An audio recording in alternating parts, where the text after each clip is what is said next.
Bismillahirrahmanirrahim. Wa huwa alladzi arsala ar-riyaha busyran baina yaday rahmatih. Wa anzalna minas samaa'i ma'an tahura. Linuhyiya bihi baldatan maytan wa nusqiyahu mimma khalaqna an'aman wa anasiya katsira. Wa huwa Allah Ta'ala iku alladzi dzat arsala ingkang lepas sapa ladzi utawa ingkang utus sapa ladzi ar-riyaha ing pira-pira angin wa fi qiraatin ar-riha ing angin. Maksude mufrad busyron nusyuron nusron pokoke teng sapah niki busyron nusyuron apa busyron nusyuron hale ingkang nyebarno utawa hale ingkang dadi berita gembira bena di rahmati ana ing ngarepe sedurunge rahmate Allah. Mesti ana ing ngarepe sedurunge rahmate Allah, maksude udan niku. Mutafarriqatan tegese den utus kelawan beda-beda. Kudamal matori ana ing sedurunge udan, ngarepe udan, mukadimah udan niku ana angin. Wa fi qiraatin bisukunis sin kelawan sukunis sin takhfifan nusron. Wa fi ukhra bisukuniha fathin nun nasron masdaron. Wa fi ukhra bisukuniha kelan sukunis sin wa dhammil muwahhadah lan dhammai ba badalan nun hale dadi gedine nun kira iki to busron. Terus nak teng sapah iku nusyuron kalian nasron. Terus nak kira iki to napa? Busron. Jadi wa dhammil muwahhadah dhammai ba titik sitok busron nggih badalan nun. Dadi boten nusyuron tapi napa? Busron. Mubasyiratin tegese angin niku nggih berita gembira. Wa mufradul ulati mufrate sing pertama iku nusyur. Nusyuron ka rasulin rasul rusul. Nggih nusyur. Wal akhira utawi mufrate sing akhir iku nasyir. Wa anzalna lan nurono ingsun minas sama'i sanging langit ingsun nurono ma'aning banyu tahuron kang nyucekno. Mutahhiron tegese kang nyucekno. Kaya anut ana sing nyucekno ora ana banyu najis. Di kula terangno nggih cara mazhab Abu Hanifah banyu iku ora iso najis. Wis pokoke banyu iku nyucekno dadi ora iso napa? Najis. Tapi kalau dalam mazhab Syafi'i itu air yang tidak sampai 2 kolah. 2 kolah niku ukuran 1/4 itu sekira-kira 1 meter persegi. Berarti kiri kanan atas bawah niku napa? 1 meter niku pun 2 napa? Kolah. Niku nak cara Imam Syafi'i jika air sebelum 2 kulah itu kena najis sedikit rubah atau tidak rubah najis, nggih. Tapi kalau terlalu banyak meskipun kena macam-macam tidak napa? Tidak najis. Terus illa mata ghayyara kecuali yang rubah. Di misalnya ada limbah, ada kubangan besar gitu yang beribu-ribu liter tapi kok warnanya sudah warna coklat ya kayak tinja macam-macam itu dihukumi apa? Najis. Tapi wis macam-macam malah madhab dalam air itu. Tapi saya pastikan itu madhab ulama. Saya pastikan itu madhab ulama. Kalau teks hadisnya begini nih, monggo nak jenengan ape latihan ijtihad, kok menyesatkan ya ora apa-apa, sementing ini latihan. Ya. Jadi di Madinah, ini hadis di Musnad Ahmad. Di Madinah itu ada sumur, bukan sungai loh. Saya ulang lagi sumur, bukan sungai. Kalau sungai itu konotasinya kan luas, panjang, mengalir. Ini sumur, bener-bener apa? Sumur. Sumur, ya gedene sumur enggak sepiro. Nabi itu wudu di situ, terus diingatkan, ya Rasulullah, itu sumur dulu, zaman sebelum engkau datang, sebelum ada Islam di sini, dipakai pembuangan jifah, batang anjing, dan nyuwun sewu kotoran orang haid. Ya, kotoran orang haid. Terus saat itu Nabi ngendikan alma tahurun la yunajjisuhu syai'un. Kata Nabi yang namanya air itu menyucikan. Tidak pernah bisa kena najis ya. Alma tahurun la yunajjisuhu syai'un. Terus Nabi wudu. Ya sudah begitu. Ya sudah begitu sampai rasa bojiro-jiro no. Alhamdulillah hadisnya ngono. Ya kan ya, paham kan ya? Mana nak sampean ditangkleti? Kulon sering ditanya sama orang-orang Jakarta, Gus, saya ini punya air langganan PDAM, itu dikelola dari sungai ini. Padahal sungai ini mulai tinja sampai sapi tank macam-macam ya ke situ semua, Gus. Terus gak baunya karena kaporit. Itu gimana itu, Gus? Suci ndak itu? Terus saya tanya, lah kamu pakai ndak? Ya sudah pakai, tapi tetap tanya hukumnya. Itu kan seperti yang di Jakarta itu kan misalnya yang diolah itu kan sungai macam-macam tuh, Gus. Lah itu yang limbah keluarga ya kalau untuk nyuci piring nggak apa-apa. Sapi tank macam-macam kan ke situ juga. Ya kan ya, cara kok istihad ya. Karena kalau menurut Syafi'i, dua kolah pun tidak ada pengaruhnya kalau terlalu banyak apa? Bahan yang apa? Najis, yang limbah itu yang najis. Ya jelas najis ya. Kalau teletong sapi kan ijek ono intikal madhab, rausul makul tohir. Kotoran hewan suci itu suci, masih banyak mazhab yang mengatakan bahwa kotoran barang suci itu suci, masih bisa intikal. Kalau kotoran manusia itu lebih kriminal, enggak ada mazhabnya itu. Jadi kotoran itu wedhus iku ono ulama sing darani suci, tapi nek kotoran ruhin gak ono. Nah, itu kan repot. Makanya kata sebagian ahli hadis, sebaiknya hadis itu tidak usah diistihati, pokoknya Nabi ngendikan begitu gitu. Ya sudah orang terus ya sudah begitu. Paham gitu. Terus seperti di sini misalnya yang di sini tuh Gajah Wong itu kan atasannya sana mulai kali Code kan wong macam-macam. Mulai wong buang kotor air besar, air kecil kan lewat semua.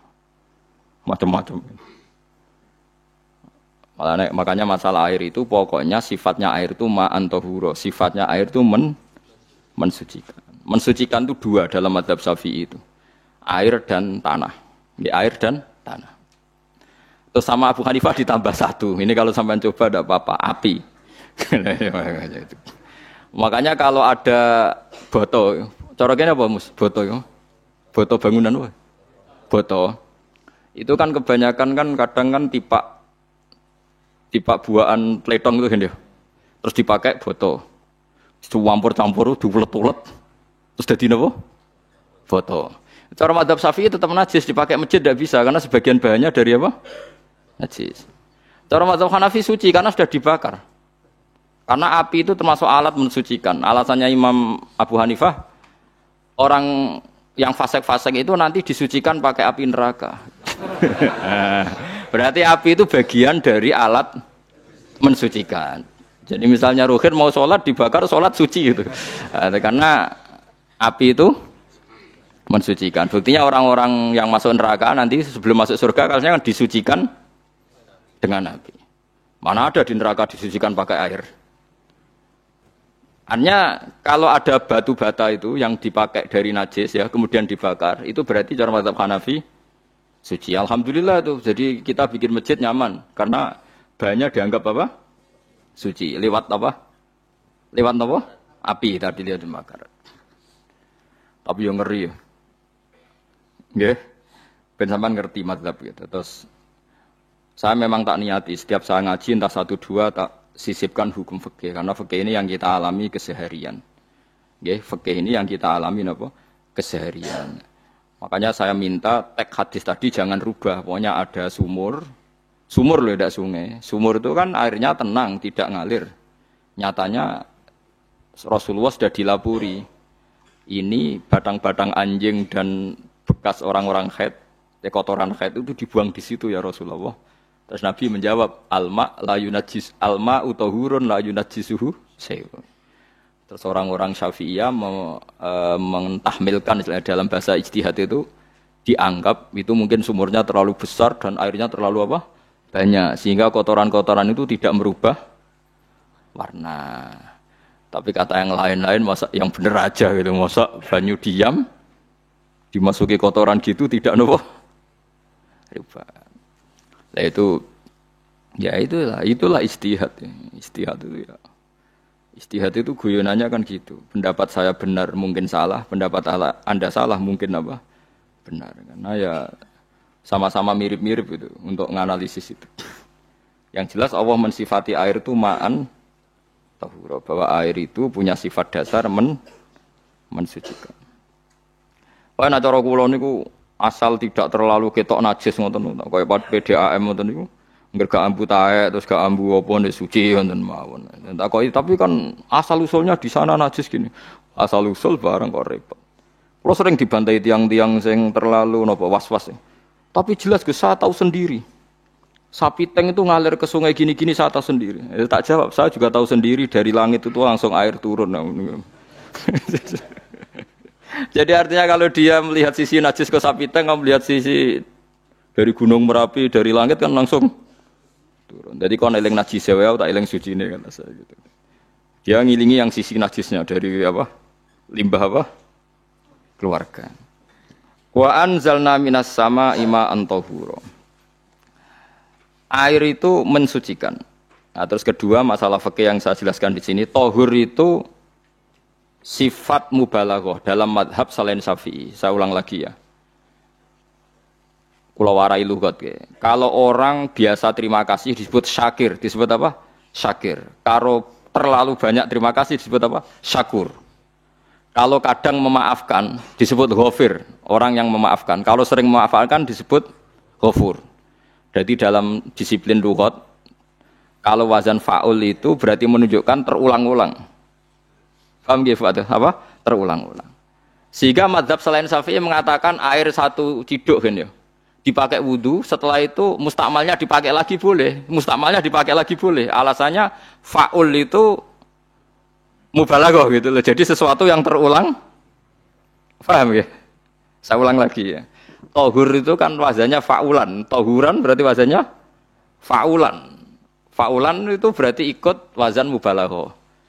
Kalau ghafir mengampuni, kalau ghafur sering mengampuni. Syakir terima kasih, kalau syakur sering terima kasih. Berarti kalau tahir suci, kalau tahur sering mensucikan. Nah, makanya selain Syafi'i mengatakan air asal suci mensucikan, dipakai berkali-kali tetap suci mensucikan. Artinya tidak ada mustakmal, tidak ada apa?